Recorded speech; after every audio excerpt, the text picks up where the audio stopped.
Video শুরু করার আগে তোমাদের একটা অসাধারণ জিনিস দেখাই। সেটা হচ্ছে আজকের আকাশ, মানে স্কাই ভিউ। এত সুন্দর ভিউ আজকের এই প্রকৃতিতে। মানে আকাশের মেঘগুলা দেখে মনে হচ্ছে যেন এক-একটা তুলোর বাড়ি।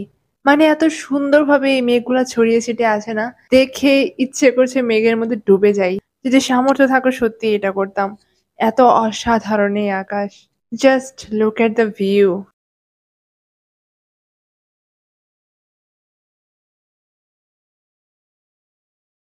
ও এই ভিউ এর মাঝে আবার একটা উড়নচণ্ডী যাচ্ছে। যাই হোক এরকম একটা আবহাওয়ায় চা খাবো না সেটা তো হয় না।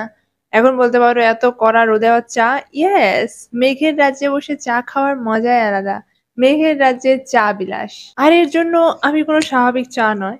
কক্সবাজারের চা, কক্সবাজারের চা বাসায় বসে খাবো। এই যে চা পাতা দেখছো, এটা আমি কক্সবাজার থেকে আমি আনিনি। এই চা পাতা পাওয়ার একটা কাহিনী আছে।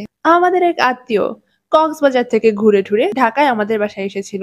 এই চা পাতা মোটেও আমাদের জন্য আনেনি, নিজেই খাওয়ার জন্য এনেছিল। কিন্তু যাওয়ার সময় ভুল করে ফেলে রেখে গেছে। এখন তো আর চাইতে পারে না। এজন্য আমাদেরকেই খেতে বলেছে। বুঝি, বুঝি। এটা আমাদের জন্য যে আনেনি সেটা বুঝি। যাই হোক, চা পাতা তো পেয়ে গেছি। এটা ভর্তি করা ছিল। খেয়ে দেয়ে একদম অল্প করে ফেলেছি। তো ভাবলাম একটা ভিডিও করে দেখাই। কক্সবাজারের চা পাতার স্বাদই আলাদা। এত সুস্বাদু, বলার বাইরে। এটার ঘ্রাণ এত সুন্দর, মানে আমি যে চা পাতা বের করেছি এটার নরমাল চা পাতার থেকে অনেক বেশি। তো যাই হোক আমাদের এখন এই কক্সবাজারের চা করার পালা।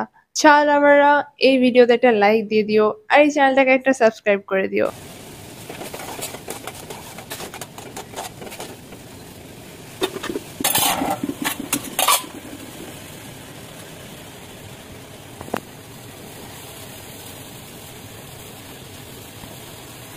তো আমাদের চা তৈরি হয়ে গেছে। আমাদের সুস্বাদু কক্সবাজারের চা। কক্সবাজারের চা ঢাকায় বসে। হ্যাঁ, কে খাওয়ার জন্য কিনেছে আর কার ভাগ্যে আছে। এটাকেই বলে রিজিক। চা দিয়ে রুটি খাওয়া, মুড়ি খাওয়া, পাউরুটি খাওয়া, ইভেন আরো অনেক কিছুই আছে যেটা চায়ের স্বাদ আরো দ্বিগুণ বাড়িয়ে দেয়। আমি এখন এই চা রুটি দিয়েও খাবো কিছু, মুড়ি দিয়েও খাবো কিছু, আরো কিছু থাকলে আরো কিছু দিয়ে খেতাম। কিন্তু আমার কাছে এই কিছু উপাদানই আছে।